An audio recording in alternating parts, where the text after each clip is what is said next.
예수께서 제자들과 함께 바다로 물러가시니 갈릴리에서 큰 무리가 따르며 유대와 예루살렘과 이두메와 요단강 건너편과 또 두로와 시돈 근처에서 많은 무리가 그가 하신 큰 일을 듣고 나아오는지라.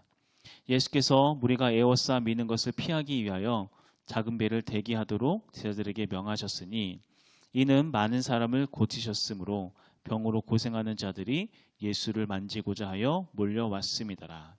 더러운 귀신들도 어느 때든지 예수를 보면 그 앞에 엎드려 부르짖어 이르되 당신은 하나님의 아들이니이까 하니 예수께서 자기를 나타내지 말라고 많이 경고하시니라. 아멘. 자, 오늘은 마가복음 강의 10번째 시간 소명이었네, 소명이었네 라는 제목으로 하나님 말씀 함께 나누도록 할게요. 제가 요새 읽고 있는 책 중에 최영기 목사님이라는 분이 쓰신 가장 오래된 세교회라고 하는 책을 읽고 있는데, 그 책을 읽다가 좀 이렇게 마음에 와닿는 구절이 있어서 제가 그냥 그대로 한번 여러분들에게 읽어드릴게요. 하나님이 주시는 소명은 미리 받는 것이 아니라 지나고 나서 발견하는 것이다. 하나님은 당장 할 것만 보여주신다. 여기에 순종하면 다음 것을 보여주시고 거기에 순종하면 그 다음 것을 보여주신다. 이러다 보면 언젠가 하나님이 어떤 목적을 위해 자신을 부르셨는지를 깨닫게 된다. 이 순간이 소명을 발견하는 순간이다. 어떤 의미인지 여러분 좀 이해가 되시나요? 기독교에서는 흔히 이제 소명이라고 하는 말을 하나님께서 누군가에게 내가 너를 이 일을 위해 내가 너를 불렀어. 내가 이 일을 위해서 너를 사용하기 원한다 라고 하면서 나를 향한 하나님의 장기적인 계획을 발견하는 것, 이것을 소명이라고 생각하는 경우가 많이 있어요. 그래서 이 소명을 딱 발견하고 깨닫게 되면은 먼저는 우리가 나를 향한 하나님의 소명이 무엇입니까? 내가 해야 할 사명은 무엇입니까? 라는 것에 대한 질문을 많이 던지게 되잖아요. 그리고 그러다가 뭔가 그 하나님께서 주신 마음이 있으면은 내가 그것을 이루기 위해서 어쩔 때는 또 막 포기했다가 어쩔 때 다시 붙잡았다가 이런 어떤 자충우돌 끝에 그 계획을 성취해내는 거, 그게 바로 소명의 삶을 살아내는 것이다 라고 생각하는 경우가 많이 있다라고 하는 거예요. 하지만 방금 읽었던 이 구절에서는 그게 아니라고 이야기하고 있어요. 소명이라는 게 먼 훗날 어느 날에 이루어질 나를 향한 하나님의 장기적인 계획, 그것을 깨닫는 게 소명을 깨닫는 게 아니라 그저 나에게 주어진 이 평범한 일상의 삶에서 오늘 내가 할 수 있는 일, 또 해야 할 일, 해야만 하는 일, 그것들을 하나씩 하나씩 해나가고 그냥 그렇게 살아가고 있는데, 그게 하나씩 하나씩 쌓이다 보니까 어느 순간 하나님이 나를 통해 이 일을 이루기 원하셨구나. 하나님이 나를 통해서 이렇게 이러한 하나님의 뜻을 이루시길 원하셨구나. 이것을 발견하는 것, 그게 소명이라고 이야기하는 거예요.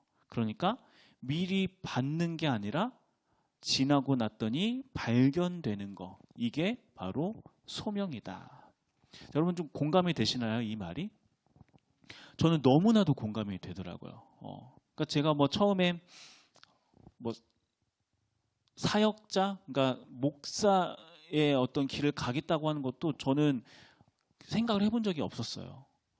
생각해 본 적도 없고 개척에 대해서도 생각해 본 적도 없었는데 그냥 저에게 주어진 길이 딱 그 길이었고, 이 길이 맞나 그냥 가우뚱가우뚱하면서 그냥 묵묵히 걷고 걷다 보니까 지금 여기까지 이게 오게 돼 있는 거거든요.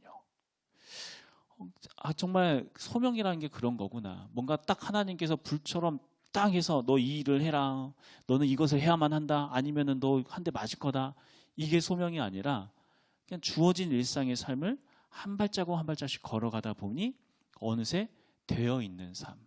물론 여기서 이제 중요한 건 그 평범한 일상이 그냥 평범한 일상이 아니라 누구와 함께하는 평범한 일상이어야 하는가?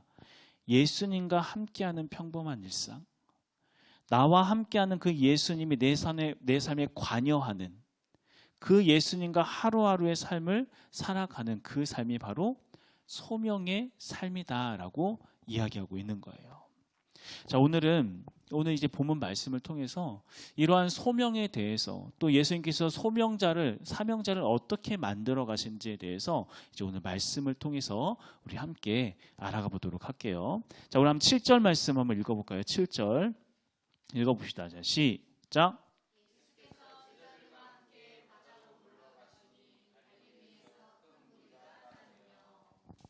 자, 예수님께서 바다로 물러가셨다. 바다로 물러가셨다. 자, 그렇다면 예수님께서 바다에 물러가시기 전에 어디 계셨었는지 혹시 기억나시는 분 있나요? 저번 주에 말씀에서 어디에 가셨죠? 회당. 자, 회당에 대해서. 자, 여러분 회당이 어떤 곳이라고 했나요? 회당이라는 곳은 유대인들이 더 이상 예루살렘 성전에서 예배를 드릴 수 없게 되자 자기들만의 계속 신앙과 어떤 전통을 이어가기 위해서 유대인 성인 10명이 모이면은 회당을 만들어서 거기서 함께 예배드리고 말씀 읽고 찬양하고 기도하면서 그들의 신앙을 유지해가고 또 신앙을 전수해 갔던 그 장소가 바로 이 회당이라고 했어요. 그래서 시간이 지나면서 이 회당은 유대인들에게 있어서 굉장히 중요한 삶의 중심, 신앙의 중심의 역할을 했었는데 문제는 뭐냐면은 그 회당을 담당하고 있었던 바리새인들이 그 시들의 신앙에서 껍데기만 잡고 그것만 가지고 고집하며 살아가다가 어느 순간에 그들의 가지고 있었던 어떤 영적인 권능과 권세는 다 잃어버리고 그래서 회당 안에는 어떤 사람들이 막 가득했어요? 어디 가든지 귀신 들린 사람들, 병든 사람들 그런 사람들이 가득했음에도 불구하고 어떠한 능력도 발휘하지 못하는 그러한 상태가 되어버렸다. 그러니까 율법의 본연의 정신이 긍휼과 사랑을 잃어버린 것에 대한 상징이 바로 회당이 되었다라고 이야기하셨죠. 자, 그러한 회당에 예수님께서 찾아가셔서 다시 회당을 회복시키고자 했는데 그런데 문제는 뭐냐면은 6절 말씀 한번 읽어볼게요. 3장 6절. 자, 같이 한번 읽어봅시다. 자, 시작. 바리새인들이 나가서 곧 헤롯당과 함께 어떻게 하여 예수를 죽일까 의논하니라. 자, 예수님께서 회당에 있었던 손마른 사람을 딱 고쳐주셨어요. 그랬더니 수많은 사람들이 예수님을 주목하기 시작을 했죠. 그랬더니 이 바리새인들은 자기들 밥줄 끊길 것 같다라는 예수님께서 내 밥줄 끊어갈 거라는 생각이 들어서 예수를 어떻게 죽일까 생각하기 시작했다는 거예요. 계획을 짜기 시작했다는 거예요. 자, 그런 악한 마음을 보시고 예수님께서 회당을 떠나서 장소를 옮기셨는데 그렇게 해서 이동한 장소가 어디다? 오늘 본문 말씀에서 바다로 물러가시니라고 하고 있어요. 바다로 물러가셨다. 자, 그런데 우리가 여기서 한 가지 상식적으로 알고 있어야 할 게 있는데 자, 여러분들은 바다 하면은 어떤 이미지가 생각나세요? 바다. 끝이 없고 또 모래사장. 또 어떤 느낌으로 하면은 넓고 그 넓은 바라보면서 뭔가 좀 막 평화롭고 이런 마음들 느껴지지 않나요? 무섭고. 그러니까 우리는 보통 휴가철이나 이럴 때 바다를 접하다 보니까 바다 하면은 뭔가 가고 싶은 곳. 그래서 뭔가 이렇게 그 사람들이 즐겁게 해변을 뛰어다니고 어린아이들은 모래장난하고 있고 뭔가 이게 평화로운 모습들 이런 것들을 많이 생각을 하잖아요. 그런데 고대 사람들에게 있어서 이 바다라고 하는 곳은 우리가 생각하는 것과 정반대의 이미지를 가지고 있었어요. 고대 사람들에게 있어서 바다는 공포의 장소이자 미지의 장소. 그러니까 사람이 극복할 수 없는 아주 정말 지옥과도 같은 그런 장소가 바로 고대 사람들에게 있어서 바다라고 하는 곳이었습니다. 왜 그렇게 하는가? 자, 당시에는 이게 과학적으로 날씨를 예측할 수가 없었잖아요. 그리고 또 조선술, 그러니까 배를 만드는 기술도 그렇게 뛰어나지가 않았어요.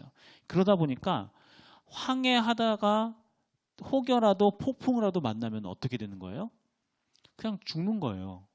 그렇기 때문에 이 풍랑 앞에서 속절없이 배가 난파되는 모습들, 그러니까 배가 잠기고 사람들이 그 안에 잠겨버리고 그렇게 하는 이 모습들이 바다가 노에서 이 모든 것들을 다 집어삼키는 모습으로 봤고, 자, 그렇게 바다가 사람들과 배를 집어삼키고 그 수많은 강줄기를 다 집어삼키는데 그 앞에서 사람이 할 수 있는 건 뭐가 있어요? 아무것도 할 수가 없잖아요. 무기력한 존재. 그렇기 때문에 고대 사람들에게 있어 이 바다라고 하는 것은 죽음의 장소이자 공포의 장소로 여겨졌다라고 하는 거예요. 자, 그리고 마가복음에서는 이러한 고대 사람들이 가지고 있는 바다에 대한 관념을 조금 더 확장시켜서 자, 우리 말씀 한번 찾아볼게요. 마가복음 1장 16, 17절 말씀입니다. 16, 17절 같이 한번 읽어봅시다. 자, 시작. 시몬과 그 형제 안드레가 바다에 금을 던지는 것을 보시니 그들은 어부라. 예수께서 이르시되 나를 따라오라. 내가 너희로 사람을 낚는 어부가 되게 하리라 하시니. 자, 예수님을 만나기 전에 제자들에게 있어서 바다, 제자들에게 있어서 바다는 어떤 곳이었을까요? 먹는 곳. 그렇죠. 맞아요. 그러니까 이 사람들은 두 가지의 의미를 같이 갖고 있는 거예요. 고대 사람들이 가지고 있었던 일반적인 관념에 따라서 공포의 장소이자 미지의 장소이면서도 동시에 자기들의 어떤 삶의 장소, 일상을 살아가는 생계를 위한 일터이기도 했던 장소가 바로 바다였다라고 하는 거예요. 자, 그런데 여러분 이 말에 참 저는 개인적으로 너무 공감이 됐던 것 같아요. 자, 그렇게 두려움과 막막한 장소가 생존을 위해서 어쩔 수 없이 머물러 살아갈 수밖에 없는 현실이었다라고 하는 거. 그러니까 무슨 말이냐면 쉽게 이야기하면은 여러분들 그 직장 생활 하시는 분들, 여러분들 직장 생활하는 거 너무 즐겁죠? 막 행복하죠? 맨날 일만 하면서 살았으면 좋겠죠? 한숨이 깊어요? 네. 우리들에게 있어서 직장이라는 것은 가고 싶지 않아요. 어쩔 때는 공포스럽기까지 해. 너무 막막해. 막 마음이 좌절, 생각만 해도 마음이 좌절돼. 그런데도 갈 수밖에 없는 곳, 머무를 수밖에 없는 곳. 그러니까 제자들에게 있어서 바다라는 곳이 바로 그런 곳이었다고 하는 거예요. 공포의 장소이면서 미지의 장소이고 막막한 장소이면서 동시에 삶을 위해서 어쩔 수 없이 머무를 수밖에 없는 그러한 장소, 바다. 자, 그런데 그런 바다에 오늘 본문 말씀에서 누가 찾아왔다고 하는 거예요? 누가 가셨다? 예수님께서 찾아가셨다는 거예요. 예수님께서. 자, 그렇게 예수님께서 바닷가에 딱 나가시자 수많은 사람들이 예수님께 몰려와요. 어떤 사람들이 몰려왔는가 보니까 자, 8절 말씀, 유대와 예루살렘과 이두메와 요단강 건너편과 또 드로아 시돈 근처에서 많은 무리가 그가 하신 큰 일을 듣고 나오는지라. 자, 어디서 나왔어요? 유대, 또 예루살렘, 또 이두메, 요단강 건너편 드로아 시돈. 유대와 예루살렘은 뭐 다들 아실 거예요. 여기는 대부분 어떤 사람들이 살았을까요? 유대인들이 살았겠죠. 유대인들이 살았어요. 자, 그리고 이두메, 좀 낯선 지명이죠. 두로와 시돈, 여기도 많이 들어는 봤는데 어떤 곳이 정확한지 모를 거예요. 왜 잘 모르냐면은 여기는 이방인들의 땅이거든요. 그러니까 유대인들 뿐만 아니라 이방인들까지 전국 각지에서 다 예수님을 따라 예수님이 계신 바닷가에 찾아왔다라고 하는 거예요. 자, 여기까지 우리가 잠깐 이야기를 나누고, 잠깐만 저를 보세요. 네, 저를 보시고, 자, 우리 다시 한번 몸을 좀 풀도록 하겠습니다. 자, 이번엔 우리 옆에 사람이 있으면 옆 사람과 좀 같이 여러분 양손을 좀 꽉 잡아주세요. 양손을. 그리고 네, 잼잼잼 서로 잼잼잼잼 하면서 자, 집중하라고 하는 거예요. 집중. 네, 좋습니다. 자, 그 수많은 사람들이 예수님이 계신 바닷가에 나왔어요. 왜 나가셨을까? 왜 나가셨을까? 우리 10절과 11절 말씀 한번 읽어볼게요. 10절과 11절. 자, 시작.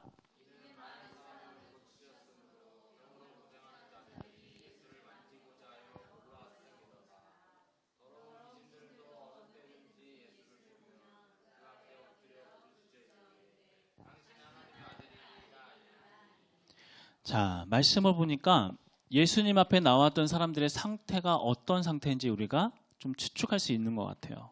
병으로 고생하는 사람들, 또 더러운 귀신에 붙잡혀서 괴로움을 당하고 있던 그 수많은 사람들이 예수님을 찾아왔어요. 자, 그렇게 병으로 인해서, 악한 영으로 인해서 괴로워하고 두려워하면서, 그러면서도 어쩔 수 없이 살아가야만 할 수밖에 없는 그 고달픈 자기들의 그 일상, 그 일상이라고 하는 바다를 살아가고 있었던 수많은 사람들이 예수님이 계신 바다로 나아왔다고 하는 거예요. 그래서 그곳에서 예수님이 하시는 말씀을 듣고 예수님을 만지고 예수님을 경험함으로써, 그랬더니 어떤 일이 일어났어요? 모든 질병에서부터 자유함을 얻고 악한 영으로부터 노임을 받게 되었다라고 하고 있습니다. 결국 그렇게 예수님을 통하여서 자유함을 얻은 이들에게 있어서 이 바다라고 하는 곳은 이제는 더 이상 두려움의 장소가 아니라 이제는 그곳에서 하나님의 은혜를 경험하는 장소가 되었다라고 하는 거예요. 그들의 일상이라고 하는 바다가 이제는 두려움의 장소가 아니게 되었다라고 하는 거죠. 그리고 더 나아가서 그들 중 어떤 이들은 그렇게 한번 예수님의 능력을 경험하는 것에 멈추는 것이 아니라, 13절 말씀 한번 볼게요. 13절. 자, 읽어봅시다. 시작. 또 산에 오르사 자기가 원하는 자들을 부르시니 나온지라. 자, 예수님께서 바다를 떠나서 산에 오르셨는데, 예수님께서 산에 오르시는데 예수님께서 오르신 산에까지 따라오던 사람들이 있었어요. 그러니까 자기의 일상에 찾아오신 그 예수님이 어딜 가든지 그 예수님을 쫓던 사람들이 생겨났다고 하는 겁니다. 자, 예수님께서 그러한 자들을 어떻게 하셨는가? 14절 15절. 이에 열둘을 세우셨으니 이는 자기와 함께 있게 하시고 또 보내사 전도도 하며 귀신을 내쫓는 권능도 가지게 하려 하심이로라. 자, 이전에는 일상의 삶에서 공포 속에, 두려움 속에 하루하루를 허덕이면서 살아가고 있었던 그러한 연약한 자들이 바다에 찾아오신 예수님을 경험하고 그 예수님을 따라 어디든 따라가기 시작을 했더니 이제는 어떠한 상태가 되었어요? 귀신을 내쫓는 권능을 가지고 능력 있는 예수님의 제자가 되었다, 제자로서의 삶을 살아가게 되었다라고 이야기하고 있는 거예요. 어느 순간 소명의 삶을 살아가는 모습으로 변화되었다라고 하는 거죠. 자, 우리가 말씀을 처음 시작할 때 이런 이야기를 했었어요. 하나님께서 주시는 소명은 미리 받는 게 아니라 지나고 나서 발견하는 것이다. 그러니까 우리는 그저 나에게 주어진, 그 각자에게 주어진 평범한 삶을 살아가되 예수님과 함께하는 그 일상의 삶을 살아가기 시작을 했을 때 어느 순간 그러한 우리들의 삶이 쌓이고 쌓여서 우리로 하여금 소명자의 삶을 살아갈 수 있게, 어느 순간 소명의 삶을 살아가는 우리들의 모습을 발견하게 될 것이다, 이야기 이렇게 했었습니다. 그러니까 오늘 본문 말씀에 나오는 모든 사람들은 다 각자마다의 그 바다에서 그렇게 살아가는 사람들이었어요. 물론 그들이 살았던 물리적인 공간은 땅이었을지 모르지만 영적인 의미에서 봤을 때 그 사람들은 모두가 다 막막하고 두렵고 소망 없는 바다에서, 그곳에서 살아가면서 병들고 지치고 악한 영에 붙잡힌 채 무엇 하나 의지하지 못한 채 하루하루의 삶을 겨우겨우 살아가던 사람들이었다고 하는 거예요. 하지만 그러한 그들의 삶 가운데 예수님께서 찾아가셔서 그들을 만나주시고 고쳐주셨고, 그렇게 바다에서 예수님을 만난 이들은 이제는 이전과는 다른, 이제는 의미 있는 삶, 가치 있는 삶을 살아가게 되었다라고 말씀하고 있는 겁니다. 예수님을 만나고 예수님과 동행하기 시작을 했더니 어느 순간에 소명자의 삶을 살게 되었다고 이야기하고 있는 거예요. 이러한 삶은 우리들 역시 마찬가지예요. 지금 여러분이 살아가고 있는 여러분들의 일상의 삶은 여러분 어떠신가요? 어쩌면 오늘 말씀에서처럼 바다와 같은 그런 삶, 그런 곳에 살아가고 있지 않나요? 하루하루가 두렵고 공포스럽고 막막하고 도대체 어떻게 살아가야 하는 건지, 이제는 뭘 해야 하는 건지도 모른 채 그냥 살아야 하니까 살아갈 수밖에 없는 그러한 삶? 그렇게 두렵고 막막한데도 불구하고 떠날 수도 없는 그러한 일상의 삶, 그러한 바다에 우리 모두가 다 살고 있다라고 하는 거예요. 그런데 우리가 이 시간에 절대 잊지 말고 붙잡아야 할 것은 무엇인가? 그러한 우리들의 바다에 누가 찾아오셨다고 말씀하는 거예요? 예수님께서 찾아오셨다고 말씀하고 있는 거예요. 예수님께서 유대인들의 그 신앙의 중심이었던 회당함에 머물러 계시는 게 아니라 바닷가에 친히 찾아가셔서 수많은 사람들을 만나주시고 그곳에서 수많은 사람을 고치시고 악한 영으로부터 자유케 하셨던 것처럼 예수님께서는 지금 이곳 그냥 주일에만, 교회에만 우리와 함께 하고 계시는 게 아니라 매일매일 우리들의 일상이라고 하는 바닷 가운데 우리를 찾아오셔서 우리와 동행하시면서 우리와 늘 함께하고 계신다라고 오늘 본문 말씀에서 우리에게 이야기하고 있는 겁니다. 그런데 문제는 뭐냐면 나에게 몰아치는 우리는 계속해서 나에게 몰아치는 파도만 바라보면서 정작 지금 나와 함께하고 계시는 예수님을 바라보지 못하고 있다라고 하는 거예요. 나를 집어삼킬 것 같은 파도만 바라보면서 발만 동동 구르고 있지 정작 나에게 참된 자유를 주시고 평안을 주신 그 예수님을 바라보지 못하고 있으니까.